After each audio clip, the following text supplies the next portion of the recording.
Hello fam, faves, likes, and loves, and those souls I've yet to meet. This is Jeffrey DeShawn, and welcome back to Restoration Victory. I have a follow-up video on the video related to Psalms 51:10. Create in me a clean heart, O God, and renew a right spirit within me. And it is a response to the why me?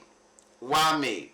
There are these, there are men of God, men and women of God out here, right, that have churches and have ministries and people who've written books and all these things. So why is God calling you? Why does God want you? Particularly, I am speaking to my brothers and sisters out there that have felt the condemnation because of who they are, because of the label of your flesh, lesbian, gay, bisexual, transgender. My brothers and sisters who have done time in incarceration. My brothers and sisters who have had struggles in life because of lack of economic opportunity, and where maybe society has locked you in and labeled you as, right? The brothers and sisters who have gone through some life experiences that were challenging, and you may have engaged in some challenging things, and that stain of that label of your community, your family is still upon you. Why is God speaking so loudly to me? Because we are the ones that I know God right now is really speaking loudly to. And God gave me a word. He wants to be very clear about this, of why He is searching you out. He is searching you out because you dared to hold your light. You dared to hold your light. You dared to remain hopeful.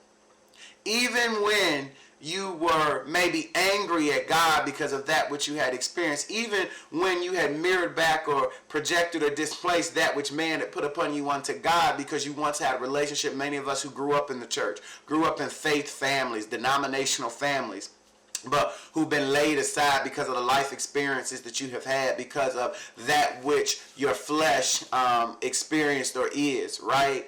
And so why me now? I mean, I got so much baggage. I done so much stuff. Why me? Because in the midst of that, you had dared to hold your light. You dared to say, I will not continue to hold on to and take on the curses that this world has put upon me, literally from the mouth of men, right? The things that have been said about you, the hands of men, the things that have been done to you, right?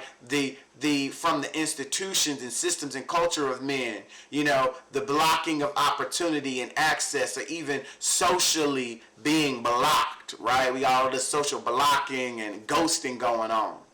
Right? God is saying, in the midst of that, you dare to stand. You dare to continue to hold your cross, right?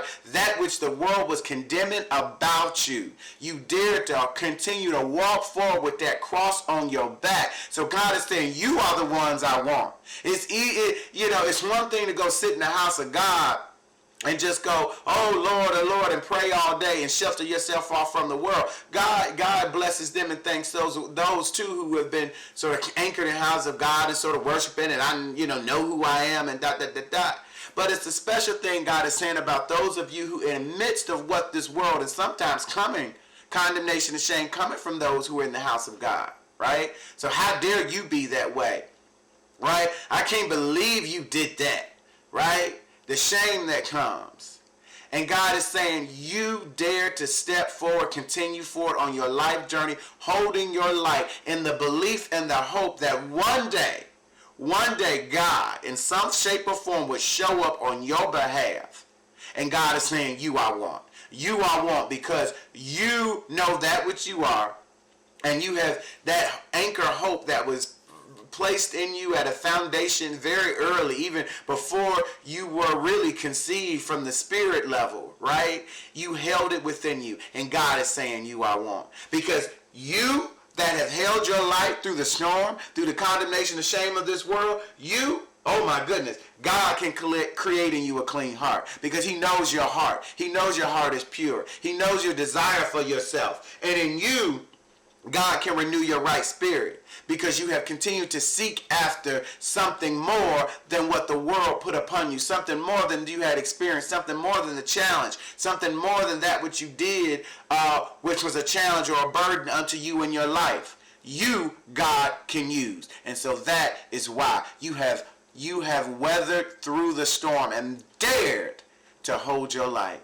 So it is you God is ready and desiring to use and renew, more importantly, and reestablish his relationship with you so that then he can pour out the promises of Abraham upon you. All right?